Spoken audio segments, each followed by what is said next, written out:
The big day yesterday, right? 40 years. It was, yeah, yeah. And it's funny because I've seen Exodus twice now on, they're doing Bonded by Blood, Yeah. and there was a really good article yesterday that Revolver Magazine put out about Combat Records. And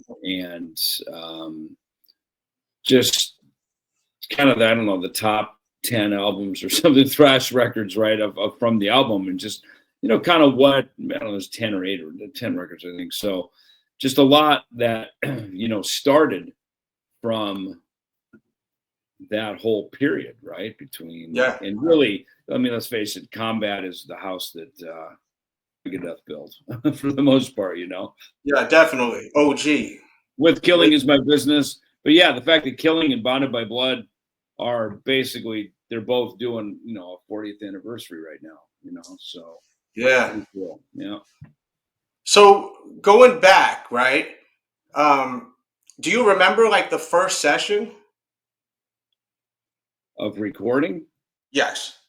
There was only a couple sessions because it went by pretty quick. I mean, we moved into Indigo Ranch recording studios, which was owned by the Moody Blues at the time, I think. And they so that was way up, like a dirt road up into Malibu, way the hell up in the hill. And so which just made it harder to get beer and food, and stuff. Yeah. But in fact, I remember, it was a different lifestyle, and I remember being a little gacked out, and walking into the to the studio, and Scarface was on TV, which scared the shit out of me. To be high on cocaine and Scarface is not fun. You know what I mean? It's like, yeah. But I remember that very clearly. That's when I saw Scar. That'll scare you straight. You're like, oh shit, my life, I'm blowing it. Yeah, woke you up. Yeah, totally. But basically, we recorded all of those basic tracks. I mean, I think within a couple of days, man, because in those big studios back in that day, they were expensive. They were $1,000, $1,200, $1,500 a day. That just comes out of you. It comes out of your advance, right? Yeah, exactly. And our whole advance was $8,000. And we had to live off that. That's crazy. Yeah. So I mean, I think we cut, me, Dave, and Gar together. We cut, drums, bass, and guitar. Kind of one take. I mean, I remember doing an overdubs, like the little lick in Chosen Ones. I did like a little that do do do do do do. I love that. And like that. Yeah, I punched it. That hit so crazy. Yeah, just to make it. Yeah. Yeah, just to make it clean. Yeah. Keep going. I'm sorry, bro. Yeah. I mean, so that, and I remember, I think the lick and Skull Beneath the Skin, because I wanted to put a chorus on it. And back in those days, now today, or you have a little money in your budget, it's like you never print an effect. You know what I mean? You record it and then you add the effect later. You know what I mean? But back in that day, it's like stand there and then turn the chorus on. So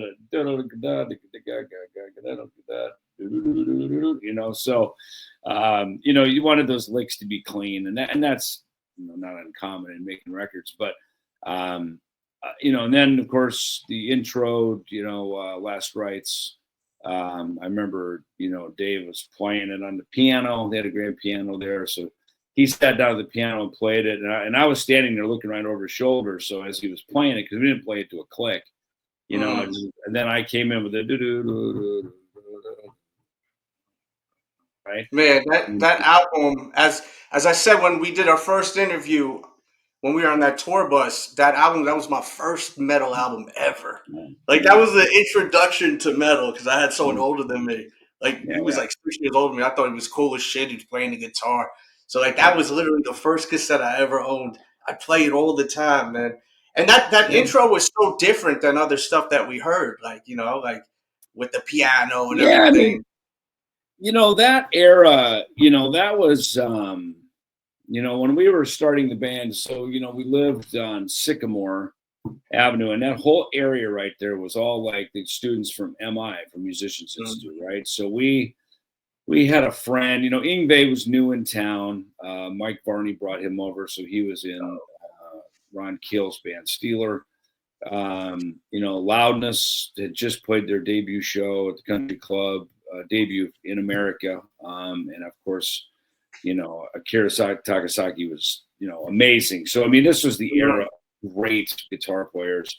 But our thing was more kind of, Uli John Roth, those early Scorpions records, Virgin Killer, the Tokyo Tapes Live, album of theirs, for sure UFO Strangers in the Night, first couple Maiden records were out, but our ears were going more to this kind of almost neoclassical, this European type music. And Yngwie, of course, new in town, was just, he really brought that over big time.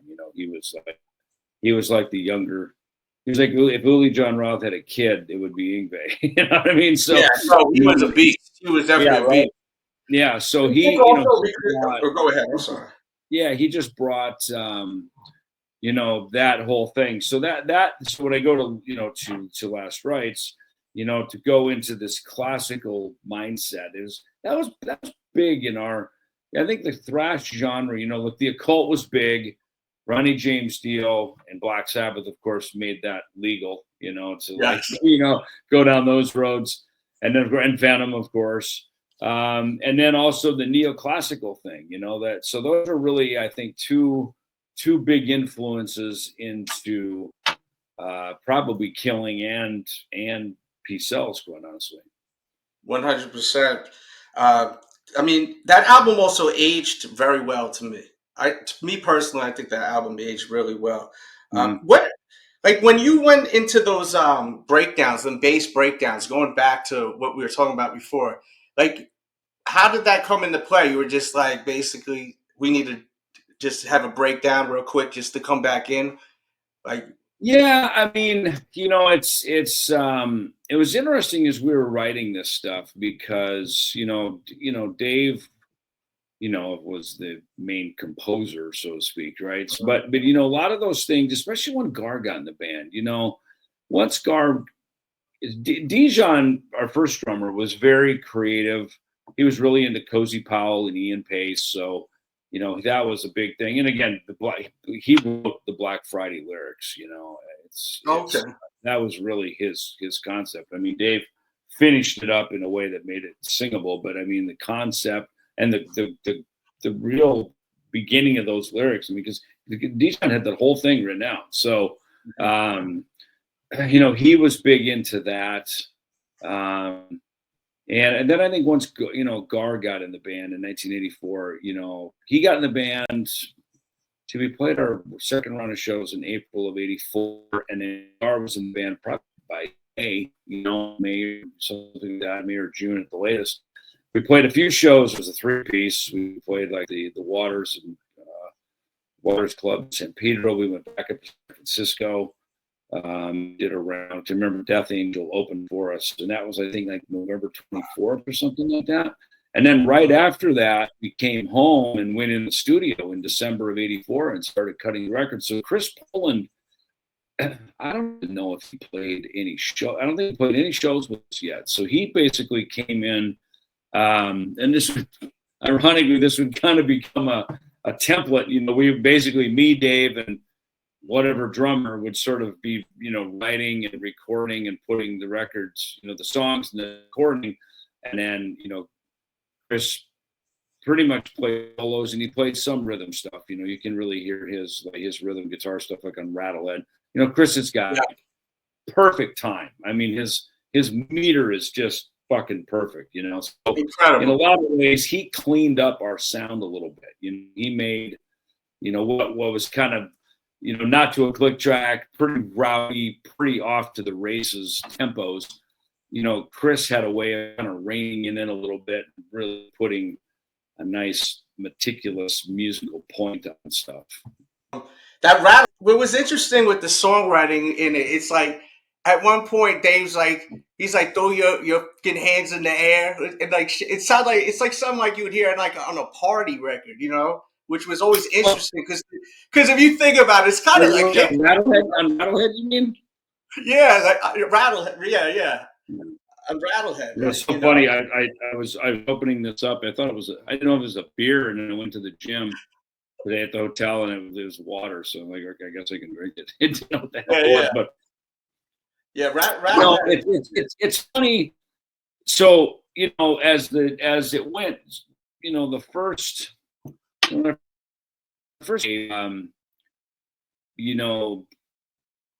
song became "Set the World Afire." It was called "No Survivors," and the lyrics were done, the music was done. That song was done, and then he had "Scope." I'm sorry, "Looking Down the Cross," which had a different title.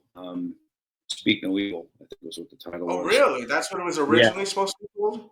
Yeah, it was originally "Speak No Evil." Yeah, and so, but then everything else, started to be written after that. So, in June of '83, then after that is once we would go to rehearsal, like, me and my friend Greg Handovit and Dave with Dijon, and Dave had a singer that he was kicking around with named Laura Kane. But, Laura wasn't a fit in there, he was kind of more like this Jim Morrison kind of guy, cool guy, but it just wasn't. There wasn't a fit, so that kind of fizzled out pretty quickly, but he was there, as technically, I guess he would be a founding member of Megadeth as well, him and Dijon and Greg, as that was the first, lineup that we were, rehearsing with and stuff. But then then like The Conjuring, Church Skull Beneath the Skin, and Devil's Island. So those were like the very earliest songs. And then as we continued to put the songs together throughout the remainder of '83, Jim Durkin from Dark Angel was rehearsals with us. And Jim was real good. He was just a little young. He was a little green yet, he was I was 18, so I was young, but I'd had bands in the Midwest, so I knew what I was doing. I knew how to play and thing, and go out and gig and do stuff. We ended up getting then Kerry King, to I heard about that. Yeah, we got him to fill in. Gigs with you guys? What's that? Did he do like 4 gigs with you, Kerry King? I guess 5 actually. Yeah, because then I turned the calendar into 1984. In fact, it was New Year's Eve. We auditioned a few singers, and this one guy was supposed to show up, and he didn't. And out of frustration, Dave just taped a sheet of lyrics for, I don't know, Chosen Ones or something, right, up on a mic stand. And we played the song, and he stepped up to the mic and sang. And I was the one I said, dude, it was fucking killer. And he was like all out of breath, turned it red like he's going to pass out. He just didn't really know how to sing and breathe and play. I don't think he'd ever done it before, And I said, killer, man. He said, really? I said, look, you're writing lyrics. Like, no one's going to sing this shit as good as you are, because you have the story. The thing about these Megadeth songs is they were stories, and that really, I learned a lot about that with songwriting, and as I would write lyrics, on upcoming albums and stuff too, is writing for Dave to sing them, because it was almost like Dave was writing not with him singing in mind, right? He was writing a story, and the storyteller was yet to be determined until New Year's Eve of '83. Or the singer didn't show up, he became the storyteller, So and it was, he just had the right attitude, he had the right conviction. So, then flip into '84. By February '84 is when we went up to the Bay Area to debut the band.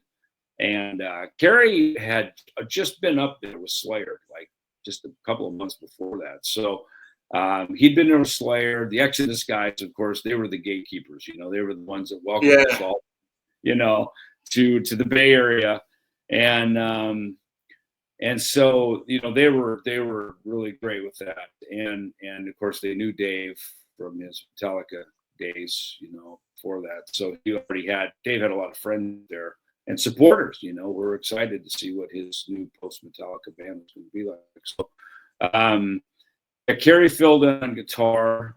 I never got the impression he was going to be a full-time member. I mean, I think he probably toyed with the idea a little bit, but I also think from those early days with Megadeth, he enjoyed it. He liked it, but I think he knew quickly, like, okay, Slayer, I can do something with Slayer. Like we've got a shot at something here. So our drummer, Roush left the band. He went back to Slayer. So it was just me and Dave, and that's when we got Gar in the band. After that, we got introduced to this manager guy, Jay Jones, and then he brought in Gar. And then a couple of months later, he brought Chris in because Gar and Chris, it's kind of like me and Dave were working together, right? It was about bringing the two teams together, Yeah, that's what's so cool because you and Dave, like you guys were living above each other, right? That's how you guys met, if I'm not mistaken. That's how we met. Yeah, that's how we met. Yeah, and then those two were doing music already together, right? They've been big. Yeah, Gar and Chris grew up in Dunkirk, New York, so up by Buffalo, New York, and so they moved to LA a few years earlier. They were, they grew up on everything from Mahavishnu Orchestra and this, Return to Forever, this kind of progressive jazz fusion stuff. And Gar always cited Billy Cobham and Keith Moon as his influences, right? So, which is cool because Billy Cobham in that day was he would be like the Mike Portnoy. He was the Neil Peart of the day. He was of like the 70s or something. Of kind of very progressive jazz rock. He was like the guy. So. So Gar, but then Gar also, he's just unorthodox. I think one of the things, when Gar, Go Beneath the Skin's a good example because when it comes to the breakdown after the intro, where he does the floor tom roll, and he does the fill this way, right? He comes up from right? Because if you're playing a beat, probably the closest drum is that first rack time, right? So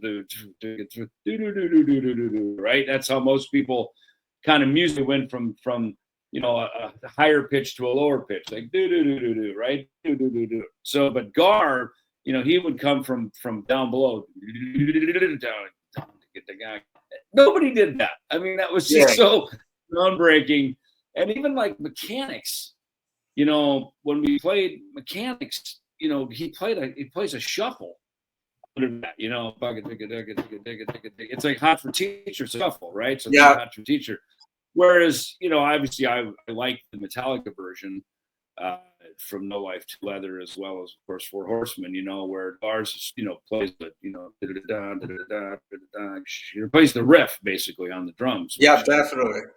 Super cool, but Gar's thing was this shuffle, and I played Ron Duffy's bass line, or at least my interpretation of it. I kind of did my own stuff with it too. I played some of my own fills, and I kind of was more to Ron Govney's No Life to Leather version of the bass line, that I played on that. When you guys recorded that album, so that did you really go hard with referencing the Four Horsemen before recording that? Because that came out before you recorded, correct or no? Oh, so Dave wrote that song pre-Metallica, as I understand from that's what how Dave. So he had Mechanics done in its entirety, and he brought that into Metallica. They kept certain riffs and parts of his songs, and then created their version of it. Because when you listen to the No Life to Leather demo, they play Mechanics in its entirety the way Megadeth did. I said the only real difference is Gar played the shuffle beat rather than Lars played the the actual the guitar riff basically on Mm-hmm. the drums. So both are great. I like both. But that, two different styles. So Mechanics was very much Dave's song for sure, Yeah. and that's why when he said I want to do Mechanics, he didn't look like it was a Metallica song. It was his song. So as I understand, this is from what Dave had told me, he brought that into Metallica. So when he left, he took it with him. It's his attitude. I think those other songs, I believe, he collaborated, or if he brought them into the Metallica band room, they worked on those together. Metal Militia, Phantom Horde, whatever stuff that he wrote. I get the impression that those were group compositions, whereas Mechanics was entirely his song, lyrics and music that he brought in Metallica, and then obviously with him. No, I mean the whole structure of the song is exactly the same. It's just slowed down, and then they bring in like Dave says, the Sweet Home Alabama kind of sounding riff that they put in the song. Yeah, he told me Lars wanted something like a Sweet Home, like a Leonard Skinner part there, right? So Dave wrote that kind of as a joke. I think he said, he made something, and like that, and they kept that. So, it's ironic. I don't know in the history of music if there is, ever a song. Let's just take Mechanics, right? That is essentially Mechanics is the song. Four Horsemen is a derivative of that song, as they collaborated even while Dave was in the band to develop it into the Four Horsemen. So there's essentially these two songs that are two different names, two different lyrics, musically the same, two different copyrights, right? And the melodies are the same. Obviously, James changed the lyrics, to the Four Horsemen, and wrote an entirely The different melody feel is to it. exactly the same. The way that James is going on the song, the way he's Yeah. delivering his vocals, it's exactly the same. Dun, dun, dun, dun, Yeah, dun, dun, yeah. dun. Same So thing. it's funny that and it's in the, if you will, it's like they both kind of have, the same house, but just with a different doorway on it. You know what I mean? So it's, I don't know in the history of recorded music if that's ever happened before. Nah, I mean, I've never seen it. I mean, Yeah, it's wild, it's not and it's like, cool that Iron it Maiden has Iron Maiden has Wrathchild, and then Paul Dano went off and did a different version. You know what I mean? It's like it's just never happened. It's kind of strange actually, now that we're talking about it, that it happened. So of course that controversy continues to this day, as we've seen. I know. We just seen. I'm sure you heard about somewhat of that new interview with Dave. He mentioned that again and everything like that with Lars, with that riff, from the Sweet Home Listen, Alabama. look, it's kind of like, when you work for a company, like for instance, when I worked for Peavey, we did a David Ellefson signature bass, right? But when I left, they took my name off of it. They keep the bass, right? Because it was, it's Harley Peavey company. I worked for him. It was, and I think in Metallica it's the same thing. It's Lars and James's band, and so if you're there and you write some songs, which you did there stays there. You know what I mean? So I can see that. I mean, look again. This was all before I met Dave. I met Dave 6 weeks after he was out of Metallica, and for me, I No Life to Leather was my first introduction to them, and I loved what I heard. Yet I liked as good, I think as good for sure, what Dave was writing. I was going, fuck, dude, No Survivors, Craziness.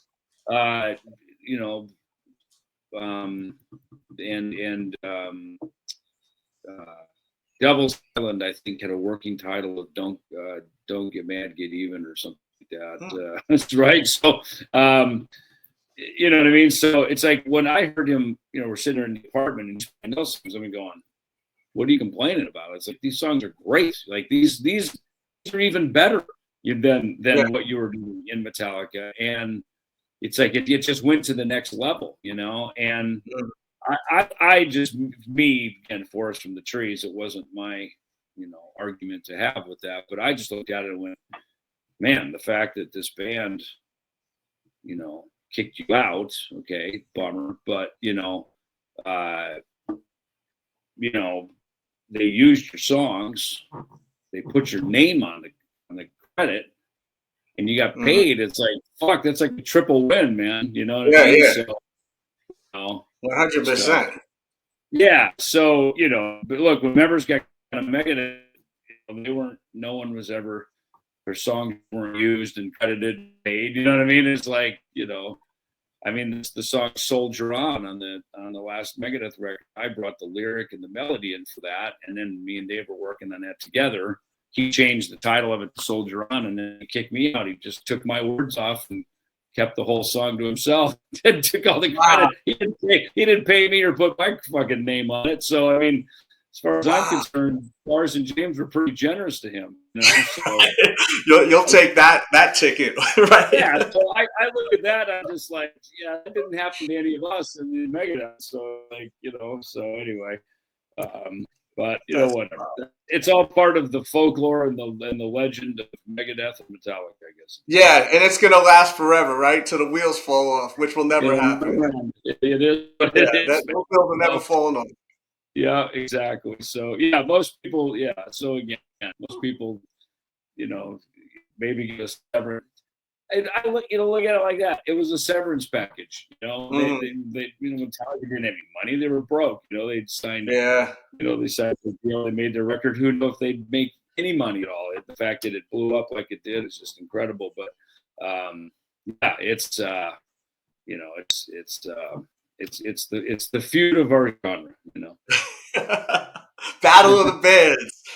Because it was kind of like that going in there, right? When he got kicked out and he formed his own band and like trying to just like take over the world. That's what I got like from a fan. Yeah, you know? and I mean, look, you know, when me and Greg Handevitt met Dave, asking for, you know, where do we buy beers, and just trying to meet our neighbor. Like, all right, we got to meet some neighbors. We don't know anybody in town. We're only 18. We're too young to buy beer. The drinking age is 21. So like, how are we going to make this work? And, you know, Dave was the first knock on the door, you know, and you know, the fact that, you know, it really, Greg, I mean, someone suggested we called the band Megadeth, you know, Dave didn't even like the name, you know, he didn't even want to call it that. Greg's like, tell him that's the name. And even Laura Kane was like, whoa, dude, Megadeth, fuck, that's heavy, dude. You know, like, you know, I'll never forget Greg. We were sitting, I think, downstairs in our apartment. It was after rehearsal, and Dijon had a girlfriend, so he was off with his girlfriend. Me, Dave, Laura, and Greg, and we were at our apartment. And you know, Greg kind of slouched down on the couch, and we're sitting there just talking about the stage. You know, what the stage is going to look like, because, you know, we were formulating all this stuff, right? It was like, what's the stage going to look like? And, you know, how are we going to have 2 days in the band? You know, my name is Warren. Should we just call me War instead of, you know, Dave? How did we get to have 2 Daves? Because Dave was our Dave. So then we decided, all right, I'll be David, you know. Yeah, you were definitely David like the whole time as a fan. Like our real names, you know, we didn't do stage names, you know, like, you know. It's like Gene Simmons, Paul Stanley. These are fucking cool names, you know what I mean? And it's just like, you know, when you get, and I was like, is Ellefson cool? I don't know, that's not like a cool rock and roll name. You know, I mean, I'm glad I kept it now, of course, but you know what I mean? It's like, you know, Nikki Sixx, you know, because that was what was going on the Sunset Strip. You know, everybody had like, they had stage names, you know, like one syllable names. Yeah, Nick Mars, Nikki Sixx. These are like total fucking rock star names, you know. And so, you know, we kept our names, and then the next topic was, you know, we need a band name, and that's, I'll never forget Greg, because he kind of had the slow look. He's kind of looking, you know, I think we should call it Megadeth. And there was like this silence in the room, and that's when Laura goes, "Whoa, dude, Megadeth, fuck, that's heavy." Because Megadeth was the word in the song "No Survivors," right? The Arsenal Megadeth can't be rid, they said. You know, that was the line, right? And when we saw those lyrics, you know, that's I mean, it's fucking brilliant, right? You know, Megadeth, you don't even know what the word is, you know what I mean? So, Yeah. so it stuck, and you know, Greg forced the issue, you know, and then I remember Dave didn't want to have the word death. He didn't like the name. He didn't like the word death. Like that was just too cliche for a metal band, right? So Greg was the one who suggested. He goes, "Why don't we drop the A? You know, Megadeth. You know." And then Dave liked it because it's 8 letters, numerology. It's the perfect 8, like the infinity, right? It's Oh wow. the Oh, so he's using mathematics for this whole thing yeah, with the name. yeah. That's I never knew that. That's fire. That's Yeah. fire. With the gematria stuff, right? Yeah.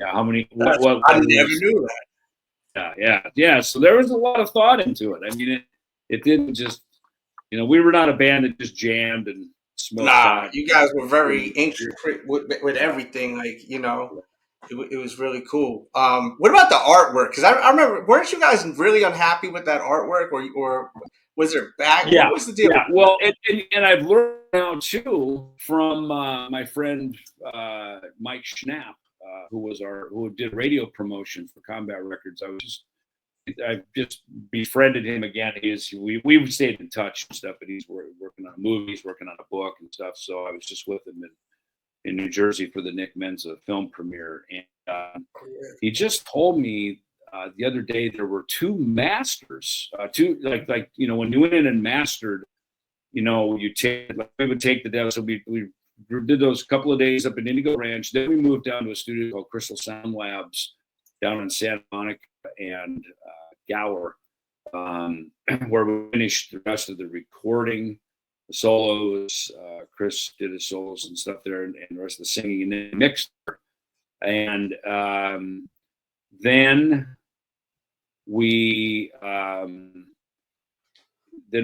went to go have it mastered, and I think we went to a place, I can't remember, I forgot where it was. Anyway, we went to, and so when you master, basically what you're doing is you're creating the lacquer that that becomes the thing by which you press and manufacture all the vinyl, right? And of course made cassettes from at that point too. But essentially you're creating, you know, it's literally a turntable with a needle, and it's carving, you know, the master, vinyl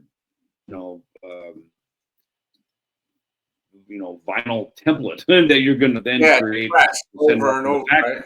Yeah, right. And then from which they literally press and manufacture all the vinyl.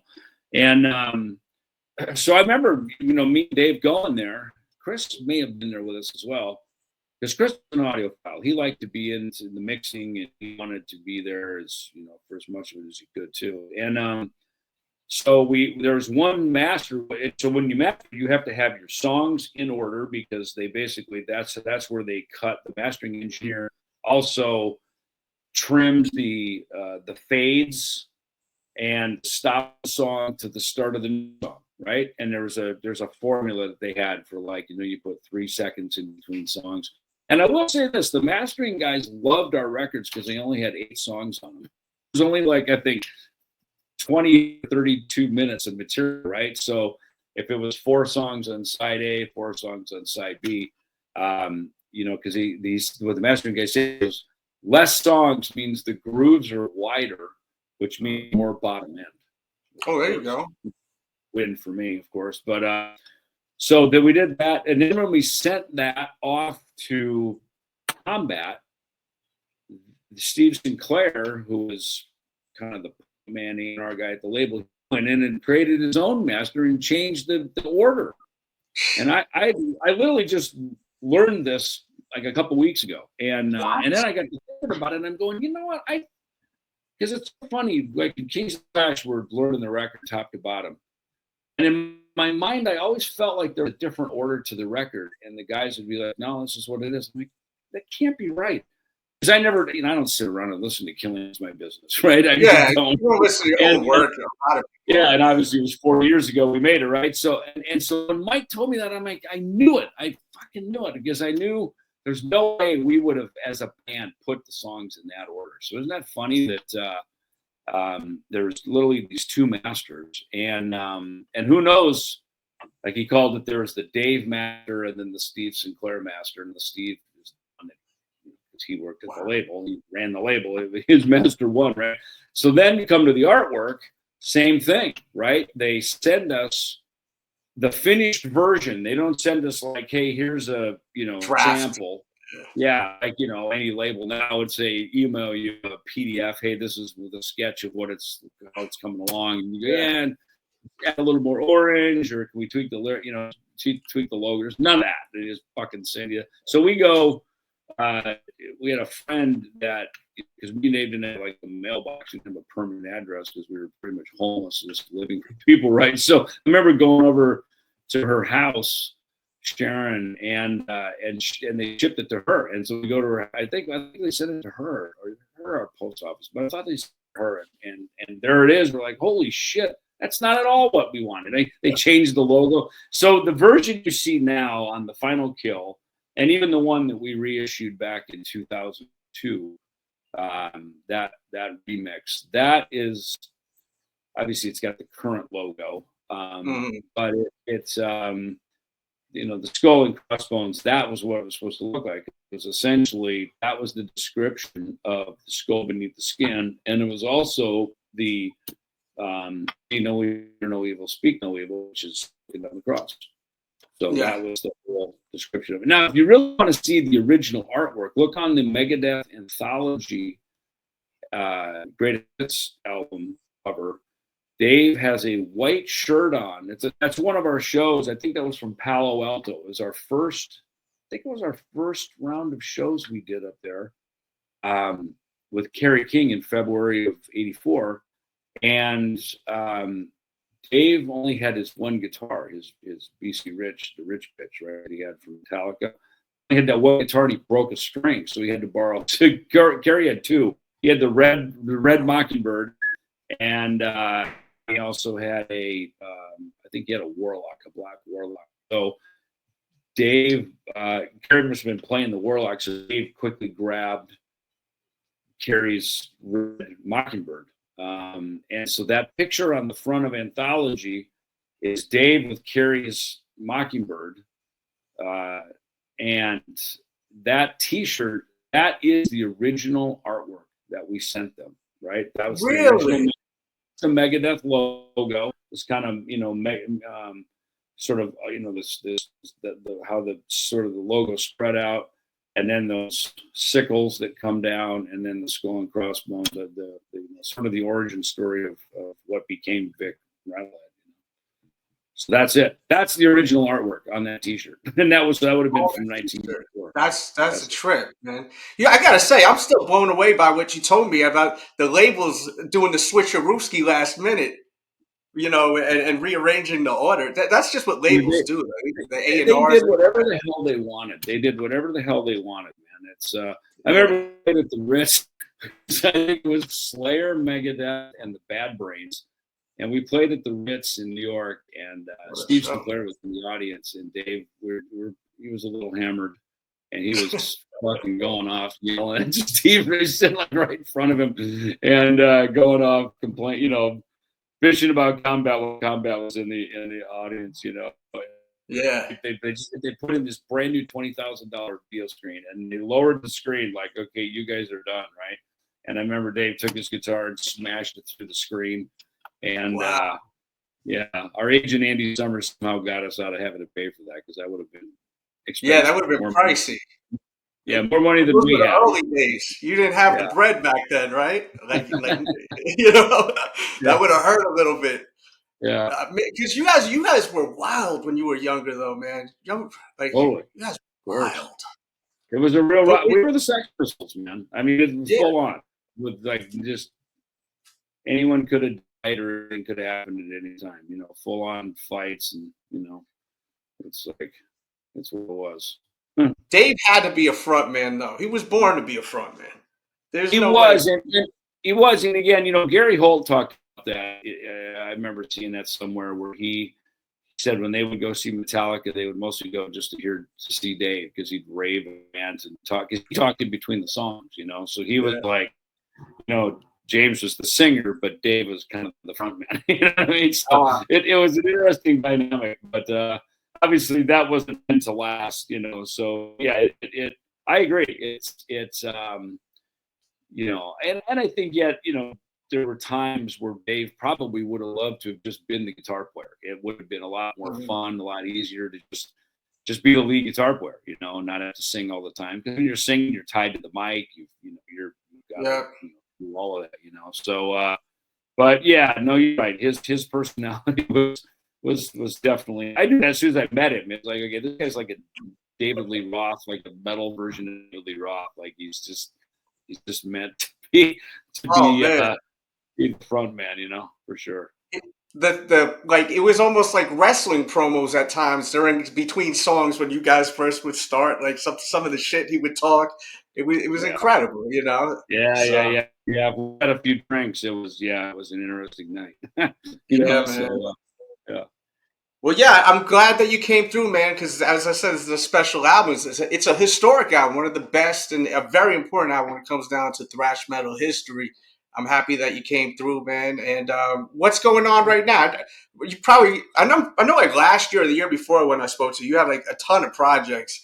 Are you taking it slowing down a little, or are you going crazy again? It's funny. I don't have any projects. I have bands. When you start something, and I guess maybe because I was in one band for so long, but then when you do something different, it's kind of it's a new project. And it's like, look, Megadeth was a project until we decided, okay, this is going to work. You know what I mean? I think everything you start is ultimately a project. Think about when you got sent home from science class and you had to build a volcano. It was a project, right? You go home and it's a lot of work, right? You put it together and it's like, fuck, the volcano works. So that's fun. Yeah. And that's what writing songs is like. That's what putting a band together is like. It's like science class, you know what I mean? You're building something from the ground up, and when it starts to work, and it's trial and error. Sometimes it works, sometimes it doesn't. We got to tweak this, tweak that, so I guess they all start like that. But I've ever since I was a kid, ever since I first got my first bass, by age 12, I was putting bands together, and joined a couple bands, but for the most part, I was a guy putting them together, and I like that. That's Megadeth, right? I came to California, and Dave didn't have a band. He was writing some songs.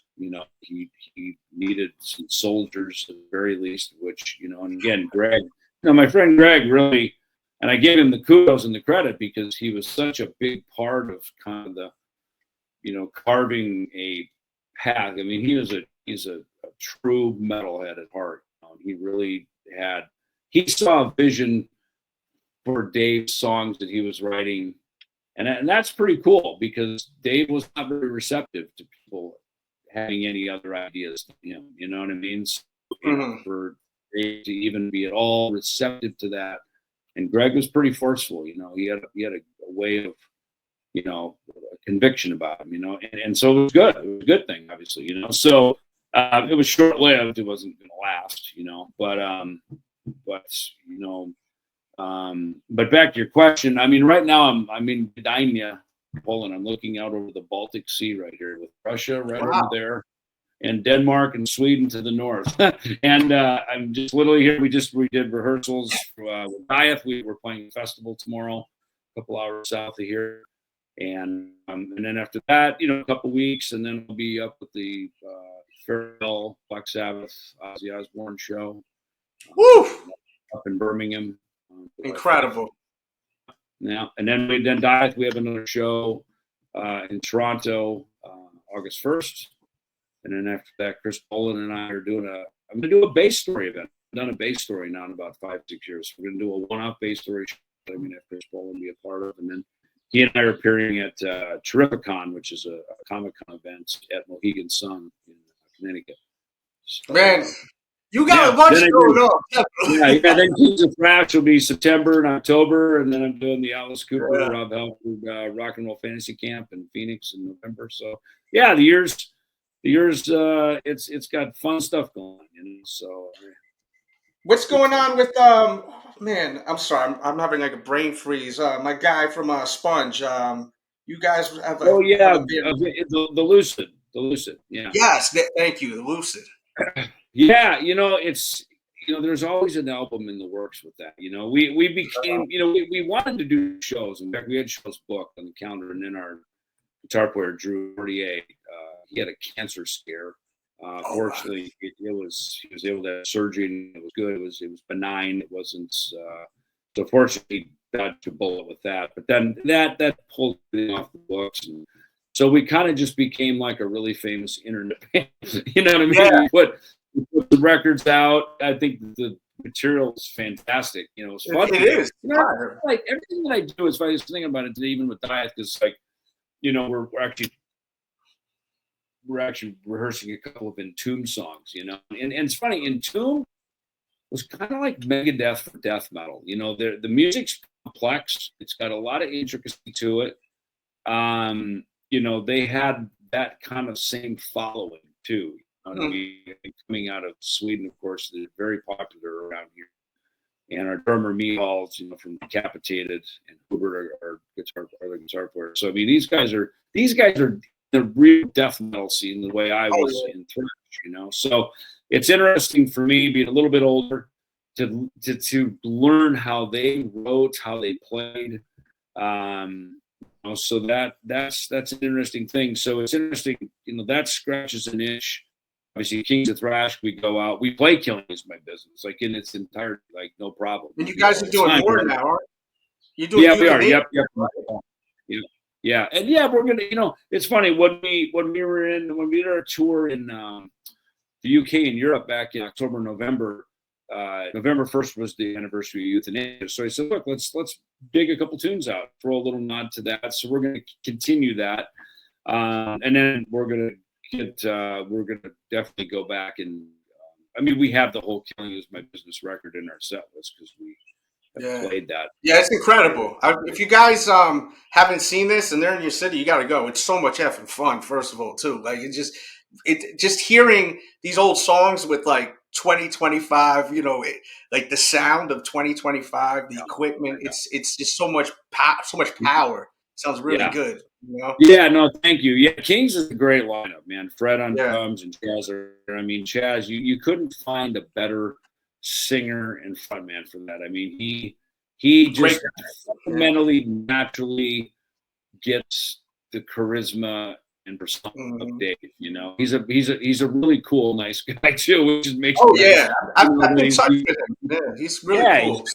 He's super cool. And again, he's a big fan, so for him, it's just all respect. For him to do it, and that's why we started that band, was to go out and play these songs. I had done the Chiller Theater events back in 2021, I guess it was, and it was my first couple of months I wasn't in Megadeth, and Megadeth had just gone through the area, and fans were complaining. They're like, "The fuck, like same 10 songs, and we want to hear old stuff." Giving me Killing Is My Business songs to play, and that was when it hit me. I went home, I called Chris Pohl, and I go, "Dude, we got to go and fucking play some of this early stuff, man. The fans are wanting to hear this stuff.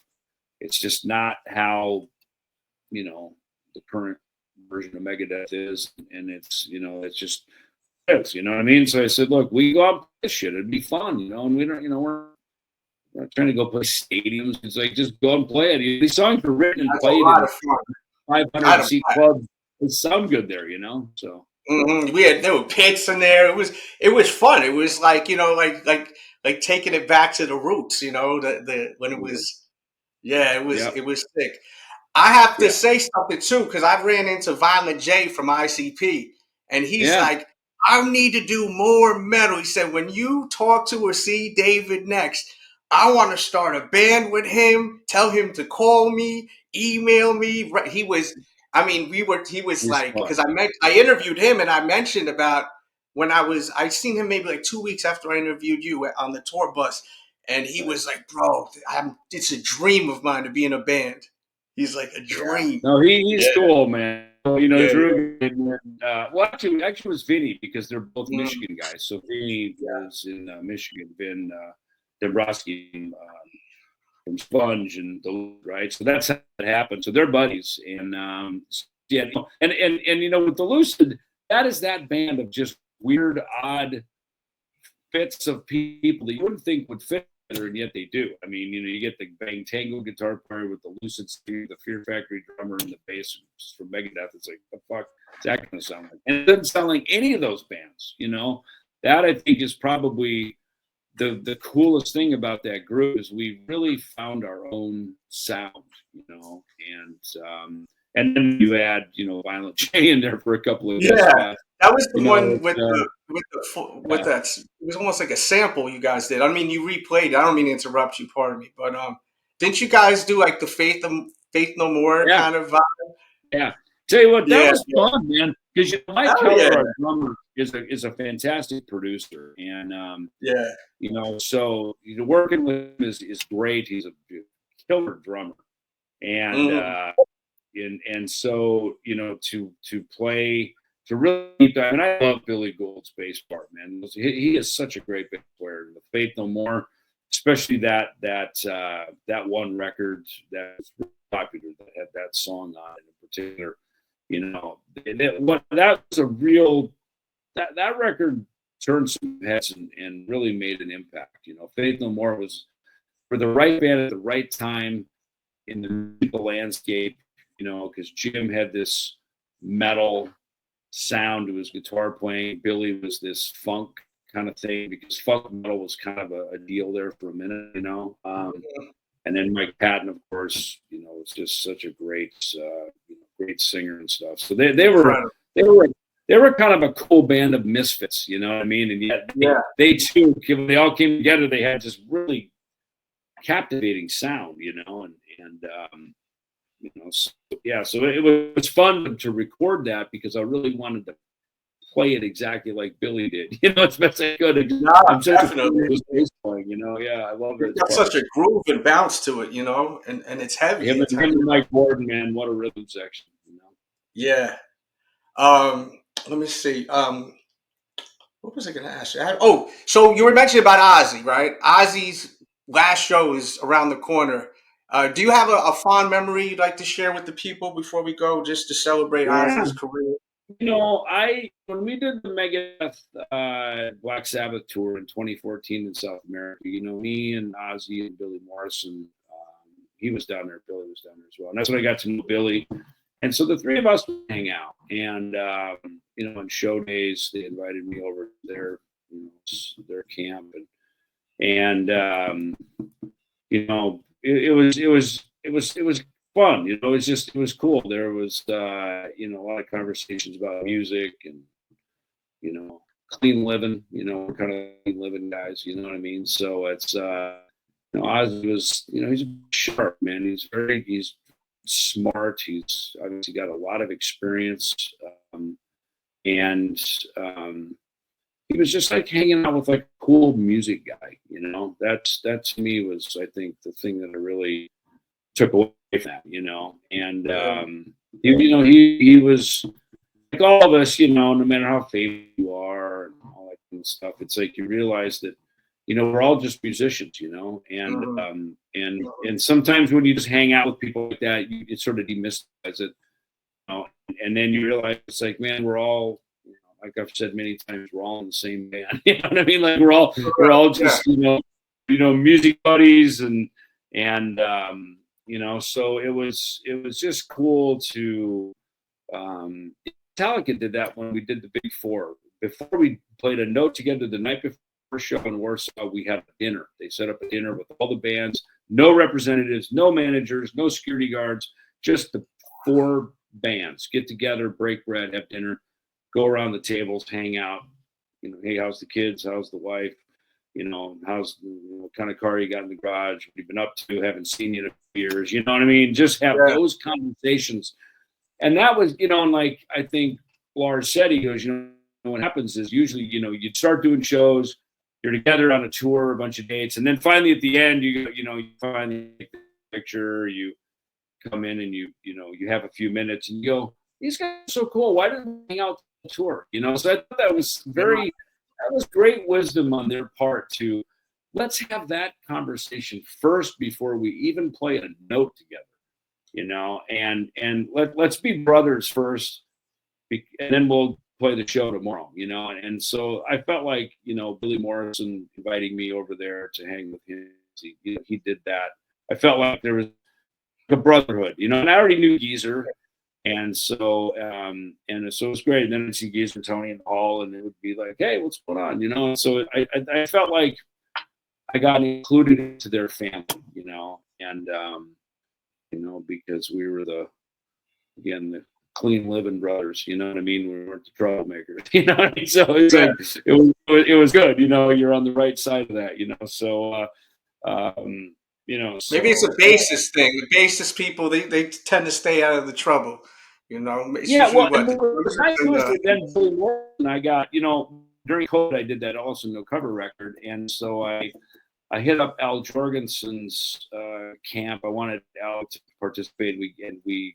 He agreed to sing on Auf Wiedersehen because he's friends with the Cheap Trick guys from the Chicago days. So he sang on Auf Wiedersehen, and it was, look, Al will throw one to you, you throw one to him, right? So we're at Al's house there in LA in his studio, and we're shooting the Auf Wiedersehen video and everything, which was super cool. And then within the year, maybe a year later, I got the call to go out and write and record with Al for that moral hygiene record. So, and I walked in the studio and Billy Morrison's there. I'm like, hey, I haven't seen you in a couple of years, and he is a fantastic guitar player. I mean, he, I just knew him as as a brother on the road, and then guitar and was like, man, this guy's like musically, guy's really engaged, and so we wrote a song, and it was his idea. We were standing up at the pool after we wrote. It was interesting because Al had a Pro Tools guy in there, and he would just turn on and hit record, and everything we wrote, we were just writing riffs. He captured all of it, and Al was sitting in the room, kind of kicking back, grooving, going, yeah, that's cool, I like that. And he just kind of left us alone to just write, and his guitar player Caesar was there as well. And I went up to the pool and we're hanging out, and that's when Billy Morrison said to Al, he goes, we should really do, is it Seek and Destroy, the Iggy Pop song? Am I saying that? Is that the right? I remember it wasn't exactly like the Metallica one, but and so we ended up covering that. We ended up covering that song, and Billy put the whole track together. He did put the whole groove together. Then he sent it to me, and I played bass on it out in Arizona. So yeah, it was great to, have a collaboration with him. So yeah, it's funny how doors open to different shit. So very cool. Yeah, that's one thing I respect and I love about what you do, man, because your career, you've not been scared to try a new thing, experiment, and just branch out and just do what you love and play music. It's really cool that you do all of that. Yeah. Friday the 13th, we're gonna end it like this because it's Friday the 13th, right? So let's say they wanted to pick a song off of Killing Is My Business for the movie. What song would you want to be in that movie? A new Friday the 13th. A new Friday the 13th? If they were doing a new Friday the 13th, what song off this album? Since we're celebrating 40 years. Look, I think for one of the scary, haunting pieces, start with Last Rites, right? Because just that piano intro sets up a good killing scene pretty well, right? Some scary's got to happen, right? Yeah, the cross. That's a band. The way that bass comes is like crazy. Would be in there. And I think also probably you could probably even put you could clip a little piece of Skull Beneath the Skin in there somewhere, you know what I mean?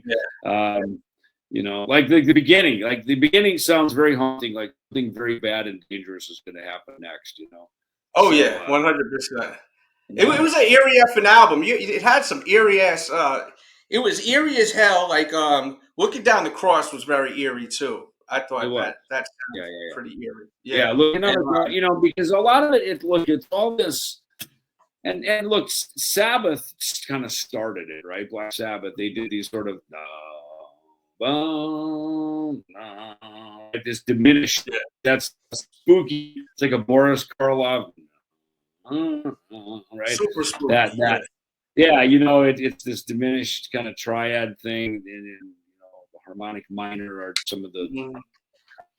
music talk there, but you know, you start using those, and that's what we did, and that's what made it not. Whereas, you know, Maiden um, was, you know, minor keys, mostly you know, pentatonic kind of stuff. When you take Mhm. a pentatonic and you flat like the fifth, you know, then it becomes that diminished thing. And I mean, a perfect example, probably the best example of that diminished thing is that beginning of Dave's solo in Mechanics. That that's all. I don't have a guitar here in the room, but it's all, you know, that is a classic. Just that's all diminished stuff, right? And Mhm. you know that sound, and that's why I like the skin, right? The intro, it's all these chromatic that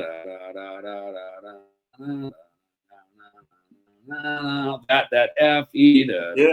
right? Those movements, you know, again, it goes back to this kind of neoclassical um, diminished. You know, they call it the devil's tritone. Diminished is like it's like a one flat five octave, right? So they call it the devil's tritone. People The would shape actually, or something like that. It's yeah, like people that. would actually, you could be executed for playing it back in a Oh different shit. venue. Yeah, back in the days of, you know, the witches and stuff, right? So Yeah. it's, and Paganini was another guy that was, you know, the violinist Paganini. You know, he was like the Ingve of his day, you know, on violin, and you know, so these were the inspirations of a lot of those songs, the musical inspiration for those Yeah, songs. I mean, it's once again. I'm glad that you came through. I wanted to celebrate. This is such a historic album. It had to be talked about today, or Yeah, yesterday, or today. It has to be. yeah, So I appreciate you being here, and man, and yeah, just besides it being so eerie, it's also got one of the most gangsta effing songs ever. We talked about that last time. That the actual title track, like a yeah, hitman going to take someone out, like that, like that's so gangster right there. Like, you yeah, know? yeah, yeah. No, it's pretty, you know, that, and same with Love to Death, right? You know what I Yeah. mean? And especially that last line, you know, the protagonist, you know, dies, goes to hell, Uh-huh. thinking that his girlfriend's going to be puritanical, and then, you know, oh, what do I see? You're down here, you know, you're down here in hell with me. You know what I mean? So it just funny. They always called it tongue in cheek, you know, which Yes. I guess it is, but it I guess that's the literary term for it, you know. But to me, there were always these, you know, kind of flip the script kind of lyric writing where, you know, you don't know where the story's going. It's suspenseful, you know, cinematic. You know what I mean? Mhm. And then all of a sudden at the end, the flip script, like I said, killing is my business. You know, the you know, my next shot is you. You know, so it's you know, that and Love to Death are two, like, where you don't expect that to be the ending of the story. You know, they're funny. You know. Yeah. No, it's just as I said, it aged well, and I love listening to it as I've gotten older because I would listen to it when I was so young. I didn't know half the stuff. Half the stuff I didn't really get like I do as I got older, you know. So it grew with me. Excuse me. Like I'm like, oh, that's what that shit means. You know, I was saying, a great album though, man. Congrats, 40 years, man.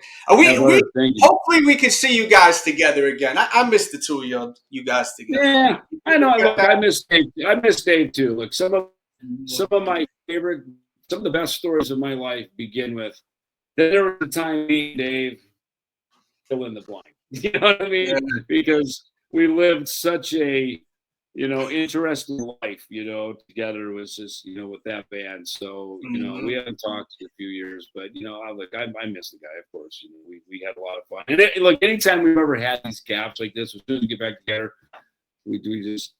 it's like we just were hanging out yesterday, So, we got to get these guys back together. If you're watching this, put in the comments, we need Dave and David back together. Let's put it into existence. We need to see you two back on stage, man. We're going to put all the information in the description box below. Make sure to follow everything he's doing. He's going to be in a city near you. It's a matter of time, maybe even tomorrow. So go check it out.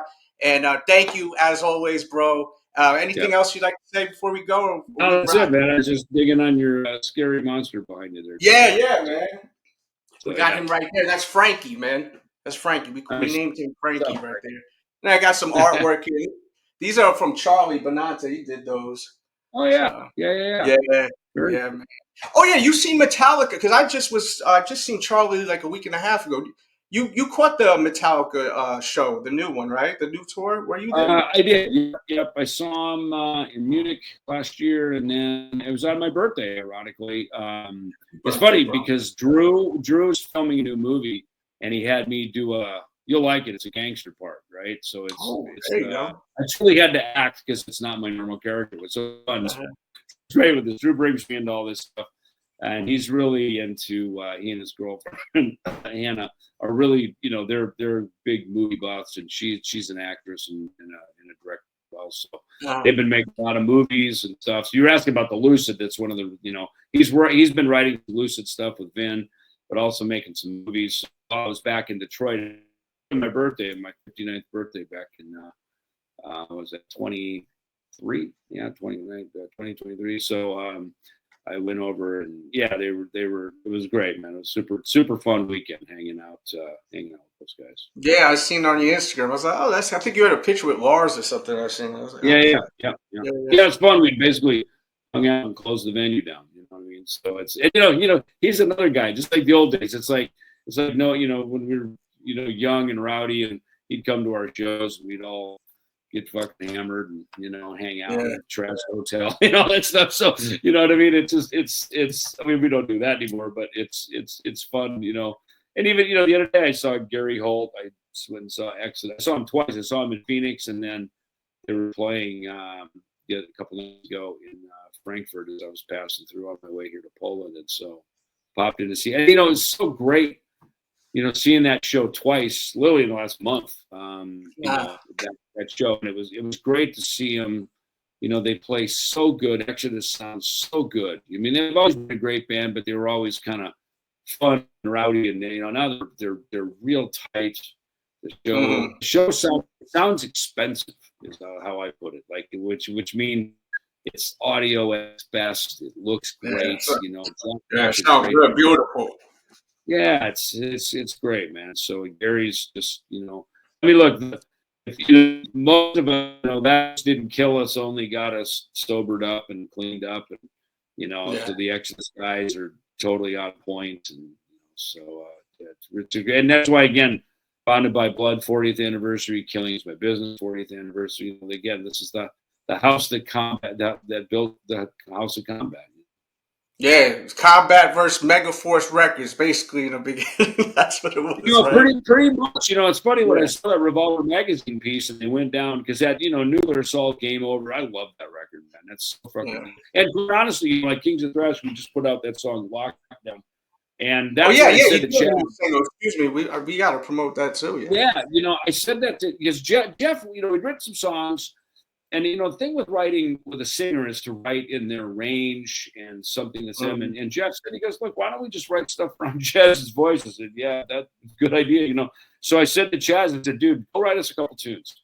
You are the fucking heart of thrash metal. You really get it. You understand it. And I said, let's see what you bring to the table as far as a writer. So far you've basically been in Megadeth songs, So he brought a couple songs in. I liked that. I thought it was cool. The lyric, I think people kind of miss the lyric. It's like, what's going on? I'm not in America today, but what's in America right now? I mean, fuck. I mean, the lockdown, even said, he goes, oh my God, this lyric, like, prophetic. I said, that's the hallmark of a great fucking metal song, you know, and you write something like, we wrote Holy Wars. Who knew, what all this shit that goes. No, there's no way you didn't know that was a banger when you recorded that. You guys were really Lockdown's the same thing, you know what I mean? And it's like, look, just what's going on, in LA. Holy Wars is incredible.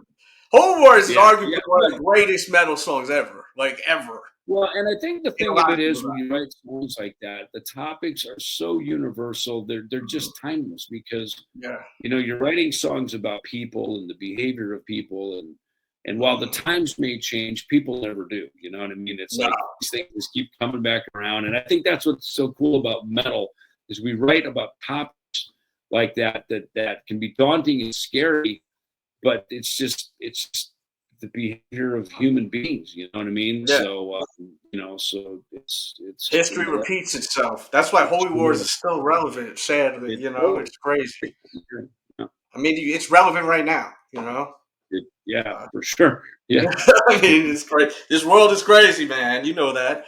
So, well, I don't want to keep any more of your time, man. I appreciate you so much, man. Like always. Once again, follow everything that David is doing.